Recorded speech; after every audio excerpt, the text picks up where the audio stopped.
মাটির ভিতরে আছে হিউমাস বা জৈব পদার্থ, যেটা কিন্তু আমরা নর্মালি একটা আদর্শ মাটিতে 5% থাকার কথা, কিন্তু বাংলাদেশের প্রেক্ষাপটে এটা কিন্তু অনেক কম আছে।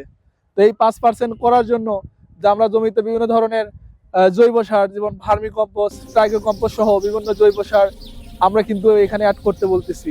যাতে করে কি হবে, এই যে 5% যদি নাও হয়, যদি এটা জৈব পদার্থ পরিমাণ 3-4 হয়, তাহলে কিন্তু আপনার ফসল উৎপাদনের ক্ষেত্রে ব্যাপক একটা ভূমিকা রাখবে। এখন যদি সামগ্রিক অবস্থা চিন্তা করি, ওভারঅল বাংলাদেশের প্রেক্ষাপট, সেখানে কিন্তু 1 বা অনেকাংশে 1 নিচেও কিন্তু এই জৈব পদার্থ আছে। তাহলে একবার চিন্তা করেন, যদি এটা 1 নিচে চলে আসে, যদি শূন্যর কোঠায় চলে আসে, তখন কিন্তু আপনার এই জমিতে কিন্তু উৎপাদন অনেকাংশে কিন্তু কমে যাবে বা অনেকাংশে হবেই না। তাহলে অবশ্যই আমরা জমিতে যদি জৈব সার অ্যাড করতে পারি, তাহলে কিন্তু আপনার মাটির গুণাগুণ কিন্তু অনেক গুণ বেড়ে যাবে এবং মাটির স্বাস্থ্য ফিরে আসবে। আর মাটির স্বাস্থ্য ফিরে আসলে ফসলের উৎপাদন ক্ষমতা বহুগুণ বেড়ে যাবে।